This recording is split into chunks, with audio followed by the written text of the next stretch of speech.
अपने अपने घर से यहाँ पर गुरु निवास में निवास कर रहे हैं, ऐसे ही मैं भी जब छोटा था कक्षा 6 से लेकर कक्षा 12 तक एक गुरुकुल में ही पढ़ा था।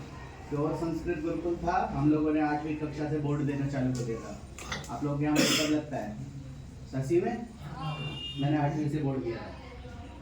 प्योर पेपर संस्कृत में, मतलब without Hindi, without English, you have to write in Sanskrit, proper Sanskrit. समझ में आ रहा है जो मैं बोल रहा हूँ? ठीक है। कहीं पे किसी को कुछ भी प्रॉब्लम हो जाए, मेरी भाषा समझ ना आए तो मुझे बता देना, क्योंकि वही कम्युनिकेशन है, वही चर्चा है। अगर आप लोग नहीं बोलोगे तो फिर मेरा बोलना भी बेकार है। ठीक है। तो हमारी शिक्षा भी गुरुकुलीय पद्धति से हुई है। जैसे आप लोग यहाँ रह के पढ़ रहे हो ना, ऐसे हम लोग भी पढ़े हैं। ठीक है। उसके बाद वहाँ से एक विश्वविद्यालय है दिल्ली में, श्री लाल बहादुर राष्ट्रीय संस्कृत विद्यापीठ, वहाँ से 1 वर्ष का शास्त्री किया है।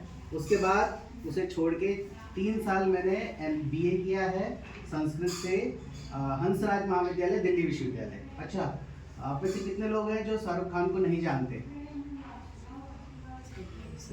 अच्छा, सब जानते हैं? हाँ। कितने लोग जानते हैं? ठीक है। उस वाले विद्यालय से मैं पढ़ा, शाहरुख खान जहाँ पढ़ा। उसके बाद 3 साल के बाद फिर MA का नंबर आ गया। MA भी करा मैंने किरोड़ीमल महाविद्यालय दिल्ली से ही है। वहाँ से भी मैंने संस्कृत विषय में ही MA किया। MA समझ रहे हो ना सब? Master of arts. कितने लोग ऐसे हैं जो अमिताभ बच्चन को नहीं जानते? मैं वहाँ से पढ़ा। याद रहेगा? चलो, ये मेरे को तरीका है कि मेरे को अपना कॉलेज बताने का। जैसे बताते हैं ना कि मेरे कॉलेज से पढ़ा, तो व्यक्ति भूल जाएगा कि अरे पढ़ा होगा, कहीं से पढ़ा होगा, हमें क्या लेना देना है ना। मैं बताता हूँ कि ऐसे पढ़ा तो उसको याद रहेगा। अच्छा, कॉलेज का नाम जो भी हो, हमें मतलब नहीं, वो व्यक्ति है ना, उसी के नाम से हम काम चला लेंगे। ठीक है। उसके बाद CTET, नेट परीक्षा जो होती है वो सब उत्तीर्ण करा है। उसके बाद कार्यकर्ता के क्षेत्र में मैं आया हूँ, स्वयं सेवक के रूप में आया हूँ। स्वयं सेवक समझते हो? ये जो सारी बात बता रहा हूँ मैं, इसका केवल मतलब एक है कि हम लोग स्वयं सेवक को समझे। मैं क्या हूँ उसको आप जानो। ठीक हो? तो एक शब्द आता है स्वयं सेवक। जो जीवन वृत्त था, जितनी पढ़ाई करी वो एक जगह है। वो आप इंट्रोडक्शन के लिए था कि अब कौन सामने खड़ा है, उसकी बात क्यों सुने हम, उसके लिए इंट्रोडक्शन। इसी जीवन में एक आता है स्वयं सेवक शब्द। स्वयं सेवक शब्द सुना है? मतलब क्या होता है? कौन बताएगा? नाम सुना है? क्या होता है स्वयं सेवक? स्व इच्छा से सेवा करना। और कोई? स्वयं सेवक तन समर्पित, मन समर्पित और यह जीवन समर्पित, चाहता हूं देश की धरती तुझे कुछ और भी दूं। ये जो देश की धरती है, जिस भूमि पर हम रह रहे हैं, खा रहे हैं, पी रहे हैं, सब कुछ यहीं से ही ले रहे हैं। ये शरीर जो बना है मेरा, इसमें जो रक्त है, ये जो मांस है, जो हड्डियां हैं, ये इस भूमि की देन है। माता पिता ने एक बार कर्म किया, मुझको जन्म दिया, उसके बाद उन्होंने पाला, उनको भी पालने वाला कौन बना? भारत देश की ये भूमि, ये जो भूमि है, ये जो मेरी मातृभूमि है, ये है ना। रामायण में एक प्रसंग है, वो लक्ष्मण का, राम और सीता का संवाद है शायद, नहीं, लक्ष्मण और राम का संवाद है। क्या होता है? अब जो पूरी रामायण पता है ना, रामायण तो नहीं बताने की जरूरत। अब युद्ध जीतकर बाकी सब चीजें लेकर वहां पर आ गए। अब युद्ध जीतने का मतलब आप एक चक्रवर्ती राजा के रूप में सामने आ गए। राम कौन? बहुत बड़ा राजा है ना।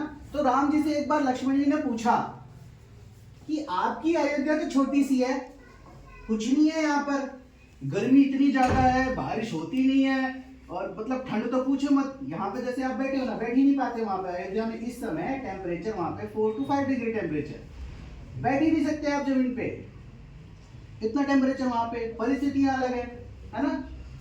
कहा हम जहां थे, जहां युद्ध करने गए, कौन सी जगह गए थे? कौन सी जगह गए थे युद्ध करने? लंका गए थे ना।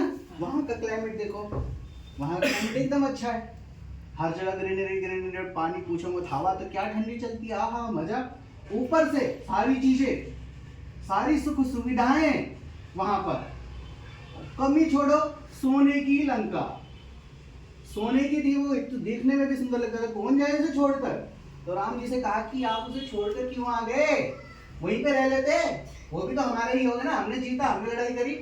हाँ अपि सुवर्णमयी लंका न मे लक्ष्मण रोचते, हाँ। जननी जन्मभूमि से स्वर्गात् अति करिए। तो वहां पर ये वाला श्लोक बोलते हैं वो, जो रामायण है महाकाव्य है, समझते हैं महाकाव्य, महाकाव्य समझते हैं, हिंदी वाला नहीं, संस्कृत वाला। जो आप जैसे इसने एक श्लोक बोला, ऐसे उसमें 24,000 श्लोक है, 24,000, वो एक पूरा जुड़ के एक महाकाव्य बना है। उसमें ये श्लोक है और उसमें कहते हैं कि मुझको वो अच्छा नहीं लगता है। क्या अच्छा नहीं लगता? वो जो वहाँ की सुख सुविधाएं हैं, वो जो वहाँ की चाक चौकस है, वहाँ जो सोने की चीजें, वहाँ के जो नज़ारे, वो मुझे अच्छा नहीं है। मुझे क्या अच्छा है? मुझे ये अपनी जन्मभूमि अच्छी लगती है ना। ये सारी चीजें जो होती है ना, ये इसलिए बता रहा हूँ कि ये सारी की सारी चीजें कार्यकर्ता में होती है। वो अब सोचो, मैं ये बात तो कह रहा हूँ कि कार्यकर्ता, क्या सभी लोग काम नहीं करते क्या? सब काम करते हैं भाई। जो मोची है, मोची समझते हैं? मोची कौन? जो जूते सिलता है, कुछ और बोलते क्या यहाँ पर? चांबार। हाँ हाँ, जो भी आप बोलते हैं चांबार, है ना। जो आपके जब जूते टूट जाते हैं या फिर नया बनवाना हो तो उसके पास जाके वो करवाते हैं, ठीक है। तो वो सेवा नहीं कर रहा क्या? वो काम नहीं कर रहा क्या? वो भी उसकी दृष्टि में वो कार्य सेवा है। भाई आपके चप्पल टूट गए, आप किसके पास जाओगे? आपको तो नहीं आता। व्यक्ति का एजुकेशन का जो लिमिट है ना, वो एकदम सीमित है। हमारा ज्ञान का भंडार इतना है, लेकिन हम केवल इतना सा ही जान सकते हैं। मतलब मैं हाथ जोड़ भी रहा हूं तो भी जगह जो बच रही है ना चिपकने के बाद, उतना ज्ञान, ज्ञान का भंडार इतना, लेकिन हमारे पास इतना, हमें वो चीज नहीं आएगा। तो वो अपनी दृष्टि से स्वयं सेवा कर रहा है। वो आइसक्रीम बेचने वाला, समझते हैं?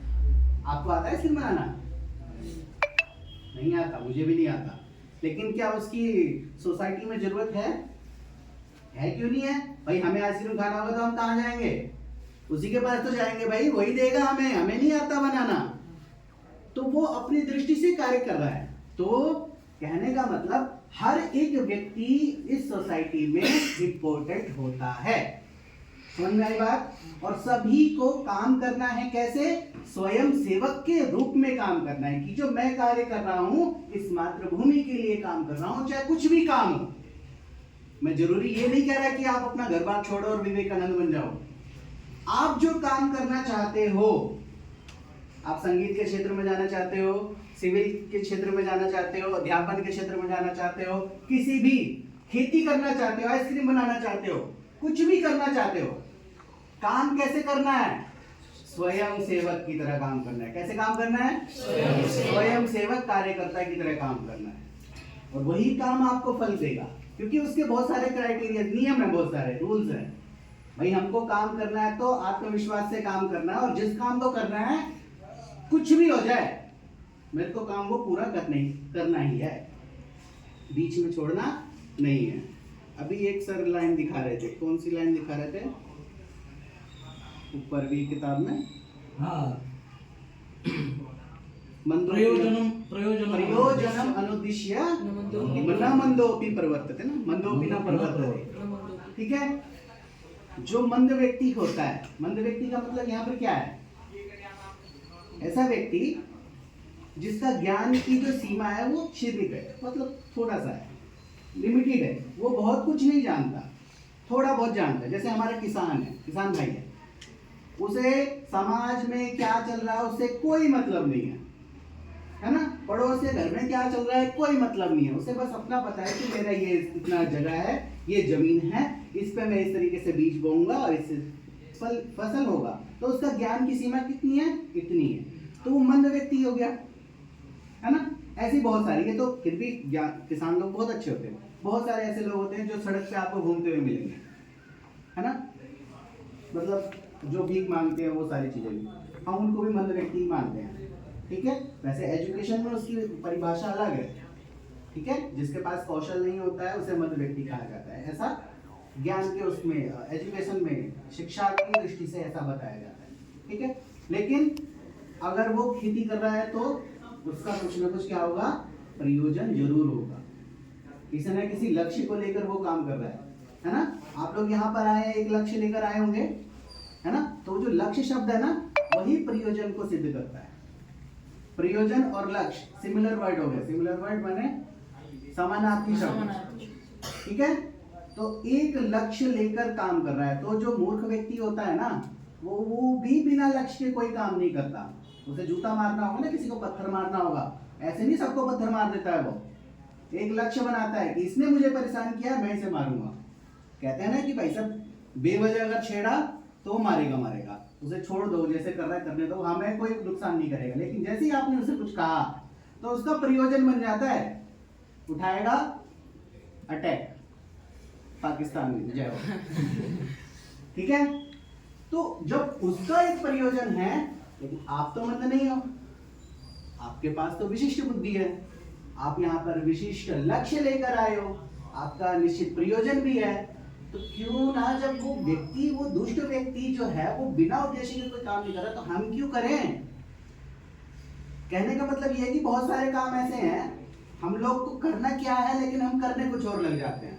आपको कह दिया जाए भाई साहब गणित के सवाल लेके करो, है ना, मम्मी ने कह दिया, गुरुजी ने कह दिया, पापा ने कह दिया, आप लेके बैठ के थोड़ी देर बाद अंग्रेजी उठा के शुरू, तो मैथ कहाँ गया एक तरफ। लेकिन हमारा लक्ष्य क्या था, गणित को सीखना। डिवीजन क्या आ गया, बीच में डिवाइडर आ गया इंग्लिश का, ठीक है। अब वो क्या कर रहा है, एक लक्ष्य को तोड़ दे रहा है ना। तो कहने का मतलब जब हम कभी भी कोई भी काम करें, कोई भी काम करें, उस लक्ष्य को जब तक वो पूरा ना हो जाए ना तब तक उसे छोड़ना नहीं है। जैसे रोटी बनाने वाला पाचक होता है ना, जब तक उसकी रोटी पूरी बन नहीं जाती वो बनाता ही रहता है। उसका लक्ष्य है कि भाई साहब 50 बच्चे हैं, 50 बच्चों के लिए जब तक खाना बन नहीं जाएगा तब तक मैं शांत नहीं बैठूंगा। समझ में आया। ऐसे ही हमें अपना लक्ष्य भी करना है, ठीक है। तो यहाँ पर जिस लक्ष्य को लेकर आए हो उस लक्ष्य को सिद्ध करने के लिए ही हमें मेहनत करनी है, और समाज में बहुत सारी चीजें हैं उसकी तरफ हमें नहीं जाना, ठीक है। तो एक राक्षसी आ गई है, तुम्हें पता है एक राक्षसी है समाज में, बहुत भयानक राक्षसी, मेरे पास भी है। इसे कहते हैं हम कर्ण राक्षसी, कान पे लटकी रहती है राक्षसी, है ना। ये राक्षसी बहुत राक्षसपना करती है ना। ये मेरे लिए लंका है, इसे जीतना है, समझ रहे हो। ये तो एक उदाहरण है, ऐसे बहुत सारी चीजें समाज में। आप जब बाहर जाओगे ना तो आपको ये भी अट्रैक्ट करेगा, भाई ये भी चीज मेरे पास आ जाए, वो भी मेरे पास आ जाए। अरे पड़ोसी ने नया पेंसिल क्यों ले लिया, मेरे पास भी नया पेंसिल होना चाहिए। नहीं जरूरत है, पेंसिल का मतलब वो जो लिखने का पर्पस है ना, वही तुम पुरानी पेंसिल से भी लिखोगे, नई पेंसिल से भी लिखोगे, काम वही रहेगा। हमें अपना लक्ष्य सिद्ध करना है, ना कि हमें साधनों को देखना है। समझ में आया। वो जो हमारे यहाँ पहला लॉन्च हुआ था, पता है आप लोगों को क्या, रॉकेट भारत का, चंद्रयान नहीं भैया, तो पहली बार लॉन्च हुआ था, तब हमारा लक्ष्य था कि कैसे भी करके इस रॉकेट को यहाँ से उड़ाओ, है ना। लक्ष्य क्या था उस रॉकेट को, क्योंकि हमने कभी इस काम को किया नहीं था, भारतीय लोगों ने वो काम नहीं किया था। तो जब करने का नंबर आया तो हमारे पास साधन ही नहीं थे, भाई रॉकेट बनाए कैसे, बनाए तो जोड़े कहाँ से, जोड़ेंगे तो जगह कहाँ पर होगी, वो कुछ नहीं पता था, कुछ भी नहीं पता। रॉकेट उड़ाने के लिए बहुत सारी चीजों का समीकरण एक साथ जुड़ना चाहिए तब वो उड़ेगा, नहीं तो नहीं उड़ेगा। लेकिन उस समय के वैज्ञानिकों ने कहा बेशक से हमारे पास पैसे नहीं है, बेशक से हमारे पास जगह नहीं है, लेकिन हम सब मैनेज करेंगे। उनके अंदर स्वयं सेवक की भावना थी, कार्यकर्ता की भावना थी, उनका लक्ष्य था, प्रयोजन था कि कैसे भी करना है, इसे उड़ाना है ना। बहुत सारी समस्याएं आएंगी जीवन में, नहीं देखना, हमें अपने लक्ष्य को देखना है। जब हम अपने लक्ष्य को देखते हैं ना तो जो समस्याएं है ना वो फिर छोटी हो जाती है, हमारा लक्ष्य बड़ा हो जाता है। तो आपने देखा होगा बहुत सारे फोटो जिसमें हमारे कौन थे, एपीजे अब्दुल कलाम जी, है ना, और उसमें वो क्या थे, साइंटिस्ट थे।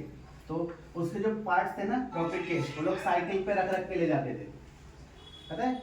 आज के ज़माने में कोई हाथ में भी नहीं ले सकता, प्रतिबंध होता है कि इस पे अंगूठे का निशान भी ना लग जाए, बहुत सारी चीज़ें होती हैं। लेकिन उस समय हम साइकिल पे ढो के टांगे पे उसके सामान लेके जाते थे। जगह नहीं थी तो जगह ढूंढी विशाखापट्टनम में जाके, इतनी दूर जाके, वही वहां पे जाकर, क्यों, वहां का क्लाइमेट ऐसा मिला कि चलो यहाँ पर ऐसी ही परिस्थिति है कि यहाँ से उड़ जाएगा, तो वहां पर जोड़ा, फिर वो सामान ले जाके वहां पर उसको सारे को असेंबल किया। आजकल क्या है, आपको असेंबल करा हुआ सामान मिलता है, आप लेके आ घर पे आ जाओ। जैसे आपके यहाँ ढोल बजाने वाली चीजें हैं, असेंबल करा हुआ दुकान पे से लाए, रख दिया। पहले जमाने में नहीं था, पहले जमाने में एक एक पार्ट को अलग अलग लेके आते थे, असेंबल खुद ला के घर पे करते थे। अभी भी बहुत सारी चीजें हम लोग करते हैं लेकिन पता नहीं चलता हम लोगों को।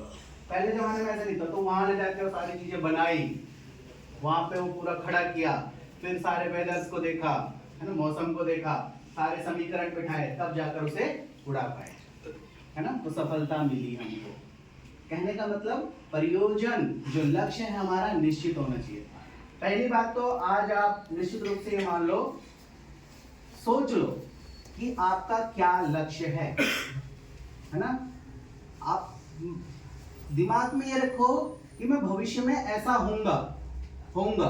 आप अपने आप को एक गायक के रूप में देखते हो ना, तो आंख बंद करके सोचोगे कि मैं स्टेज पे परफॉर्मेंस कर रहा हूँ, मेरे आगे इतने सारे ऑडियंस है, मैं इतना अच्छा कर रहा हूँ, ये कर रहा हूँ, वो कर रहा हूँ, है ना। जब हम ऐसे देखते हैं ना तो हमको अच्छा लगता है, मैं ये भी कर सकता हूँ। लेकिन वो क्या है, लक्ष्य है, काम हमें अब से करना है चालू, कि जिससे हम वहां तक पहुंच पाए।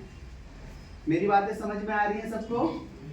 किसी को कोई प्रॉब्लम, नींद, उबाई वगैरह वगैरह है? हाँ भैया, मैं भी गुरुकुल से पढ़ा हूँ। जब मेरे सामने कोई वक्ता आता था ना, तो लगता था भाई साहब चुप हो जा, बैठ जा थोड़ी देर है ना। मतलब क्या बोल रहा है उसे कुछ भी नहीं पता। ऐसा किसी को भी लगे, है ना। तो हमारा लक्ष्य एक निश्चित होना चाहिए। चलो दूसरी बात समझ में आ गया, जो मेन प्रयोजन ये है, आप लोगों के पास एक निश्चित होना चाहिए। दूसरी बात मैं बताता हूँ संस्कृत विषय को लेकर। आप में से कितने लोग ऐसे हैं जिन्होंने जीवन में संस्कृत नहीं पढ़ी है, कभी भी संस्कृत नहीं पढ़ी?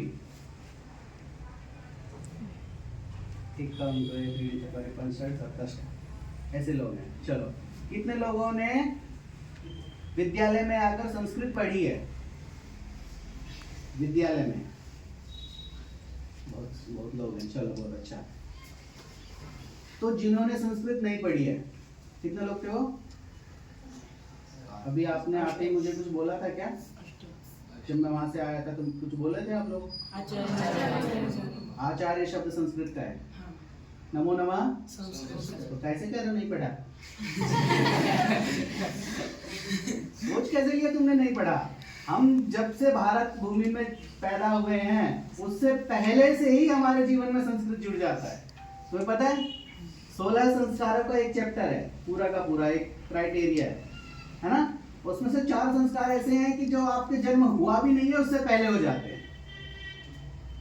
आप लोगों ने कदम रखा नहीं है यहाँ पर जमीन पे, उससे पहले आपका संस्कृत में संस्कार हो चुका है। समझ रहे हो बात को? कितनी बड़ी बात है। वो छोड़ो, आप मर जाओ, खत्म, फिनिश, देह में कुछ भी नहीं बचा, उसके बाद भी एक संस्कार हम लोग करते हैं, वो भी संस्कृत में ही होता है।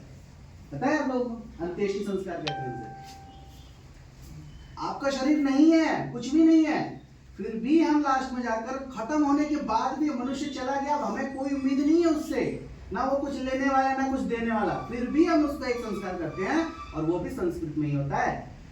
तो हमारे जीवन में तो बचपन से लेकर जब तक हम मर न जाएं, तब तक हमारे जीवन संस्कृत से अलग हो ही नहीं सकता। समझ रहे हो? इतनी बड़ी चीज है संस्कृत। ठीक है, स्कूलों में कौन सी क्लास में संस्कृत पढ़ते हैं यहाँ पर? अष्टमी, नवमी, दशमी केवल 3 कक्षा में। कितने लोग हैं 8वीं और 10वीं वाले?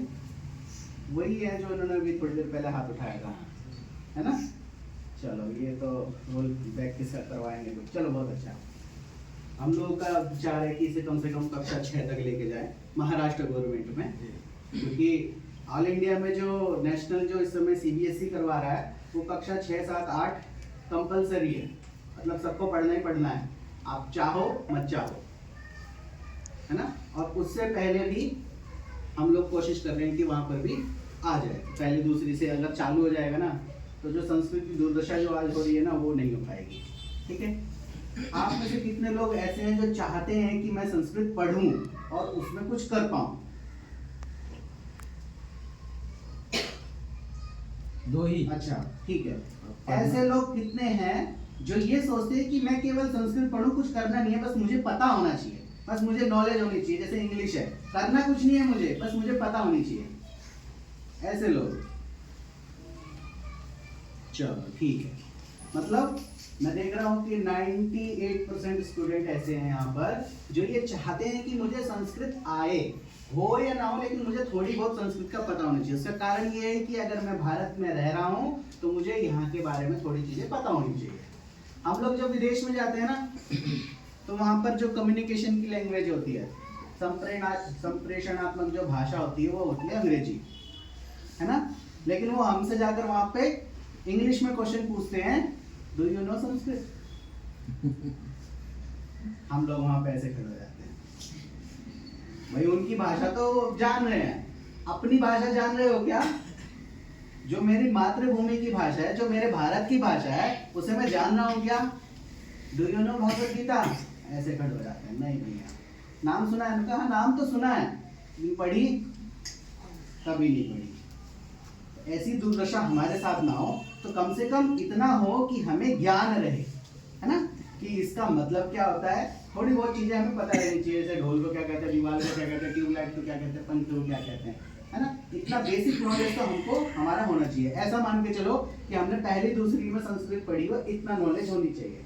पहली दूसरी में ज्यादा कुछ नहीं पढ़ाते, पार्ट्स ऑफ बॉडी, एनिमल्स के नेम, है ना, और छोटे छोटे सेंटेंस, यही होता है ना। तो सर के साथ मेरी बात हुई है, आपके यहाँ पर कुछ दिनों बाद कोई एक विशेष अध्यापक आएंगे आपके यहाँ पर, वो आपको दिन में 2 घंटे संस्कृत पढ़ाएंगे, ठीक है? रेडी है ना उसके लिए? ठीक है, उसमें आपको पढ़ना है, लिखना कुछ नहीं है ना। स्कूल वाली पढ़ाई नहीं करनी कि हम जाके वहां कॉपी भरे जा रहे हैं और फिर बाद में बैठ के याद कर रहे हैं। जो कुछ पढ़ना है यहीं पढ़ना है, यहाँ से जाने के बाद उसी को बस दिमाग में बैठाना है, बोलना है ना। ठीक है, समझ में आया? तो हम लोग इसको जरूर करेंगे, क्यों? क्योंकि इससे हमें हमारी संस्कृति के बारे में पता चलता है। हम लोग कितने क्या कहते हैं, पेड़ जो होता है उसके जब जड़ हटा दी जाए तो पेड़ बचेगा क्या? ऐसे ही है। भारत में 2 ही चीज है जिसको भारत के नाम से जाना जाता है। भारत यदि कहीं जाना जा रहा है तो भारतीय संस्कृति और संस्कृत भाषा, इन 2 चीजों की वजह से ही भारत जाना जाता है, और कुछ भी हमारे पास नहीं है। विश्व गुरु हमें कहा जाता था ना, क्यों कहा जाता था? क्योंकि हमारे को नॉलेज थी, और वो नॉलेज आज भी संस्कृत में है।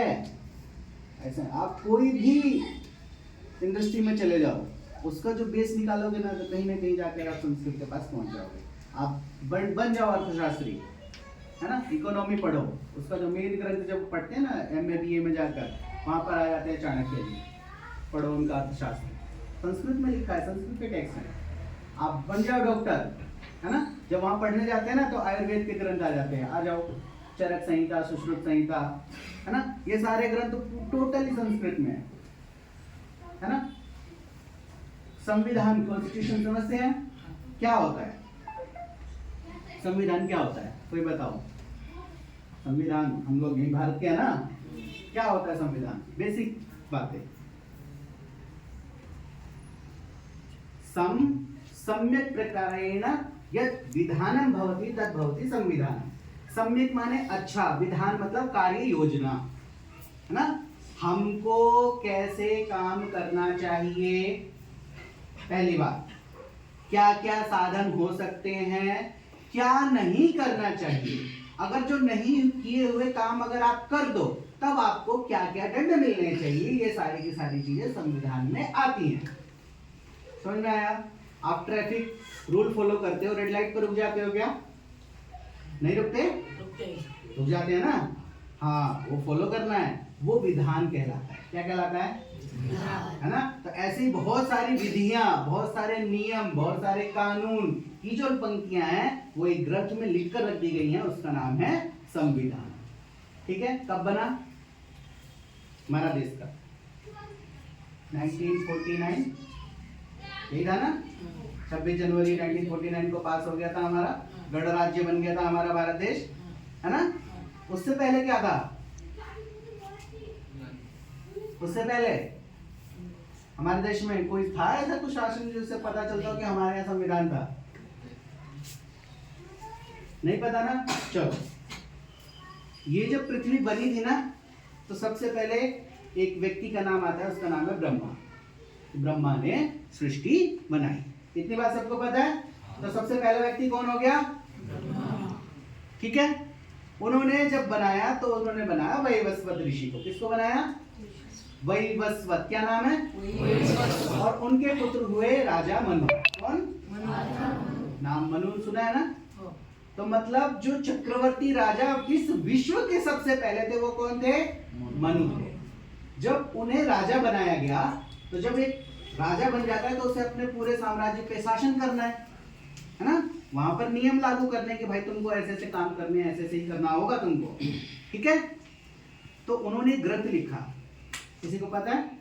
सबको पता है, वो मनुस्मृति। नाम सुना है? मनुस्मृति नाम का ग्रंथ लिखा। वो उस समय का कॉन्स्टिट्यूशन कहलाया, संविधान कहलाया। उसमें बहुत सारे नियम है ना। हमारे यहाँ बहुत लोग जानते हैं उसे, है ना। उसमें बहुत सारी चीजें उस समय की हैं जिसपे हम लोग आज कहते हैं कि ऐसा होना चाहिए, ऐसा नहीं होना चाहिए। लेकिन संस्कृत में सबसे पहला संविधान हमारे पास मनुस्मृति में आया था। समझ रहे हो? हम विदेशी लोग तो ज्ञान के बारे में सोच भी नहीं सकते थे, कि ऐसा सोच भी नहीं सकते थे कि एक समाज को कैसे चलाना चाहिए। उस समय राजा उन्होंने मनुस्मृति लिख दी थी। समझ रहे हो? टैक्सेशन, टैक्स समझते हो ना? टैक्स, आप जब सामान लेने जाते हो ना, कोई भी सामान, तो उस पे MRP लिखा होता है ना। उसके नीचे और एक चीज लिखा होता है, इंक्लूडिंग ऑफ ऑल टैक्सेस, ऐसे लिखा होता है। आप कोई भी सामान पर देखना, आप देखोगे ना, कोई भी सामान, मान जिसकी डिग्री खरीदोगे ना, 1 रुपए की आती है, उस पे भी आप देखोगे ना तो MRP 1 रुपया, उसके नीचे लिखा रहेगा इंक्लूडिंग ऑफ ऑल टैक्सेस। समझ रहे हो? टैक्स का मतलब ऐसा पैसा जो हम, ये सामान जो हम बना रहे हैं, ये आपकी सुविधा के लिए, लेकिन इस सुविधा से केवल आपको ही फायदा नहीं होना चाहिए, इस समाज को भी फायदा होना चाहिए। समझ रहे हो? वो जो पैसा कमा रहा है, उसने 1 रुपया कमाया ना आपसे, लेकिन वो 1 रुपया उसका नहीं है पूरा, उसमें से 90 पैसे उसका है। जो 10 पैसा बचा वो गया गवर्नमेंट के पास, उस समय के राजा के पास। वो क्या काम करेगा उस 10 पैसे का? आपकी नालियां बनवाएगा, सड़क बनवाएगा, ये सारी चीजें करता है। बनता है ना सड़क, ये कहां से पैसे आते हैं? टैक्स से पैसा आता है ना। ये पंखा जब लाए होंगे ना, तो उसके बिल पे भी लिखा होगा इंक्लूडिंग ऑफ ऑल टैक्सेस, कितना टैक्स उसमें लगा है, 2.5%, 3%, 18%, अलग अलग क्राइटेरिया है सामान के हिसाब से, तो टैक्स लगता है। तो वो जो पैसा होता है ना, उससे हमारी सड़कें बनती हैं, नालियां बनती हैं, और बस बनते हैं, ट्रेन बनती है, ये सब चीजें उन पैसों से होता है। आप जो टिकट खरीदते हो उससे ट्रेन नहीं बनता, जो हम टैक्स देते हैं ना उससे ट्रेन बनता है। समझ में आ गया? इतना हो, तो ये हो कैसे रहा है? क्योंकि इसके पीछे एक विधान बनाया गया है। तो ये विधान ऐसा नहीं है कि आज के समय में नहीं है, ये मनुस्मृति ने अपने समय में लिखा था कि जो भी व्यक्ति व्यवसाय कर रहा है वो अपनी आय का 6वां भाग राजा को देगा। कितना देगा? 6वां भाग, मतलब अगर उसने 10 रुपए कमाए हैं, है ना, तो उसका 6% उसके पास जाएगा, राजा के पास। कितना होगा 10 रुपए का 6%?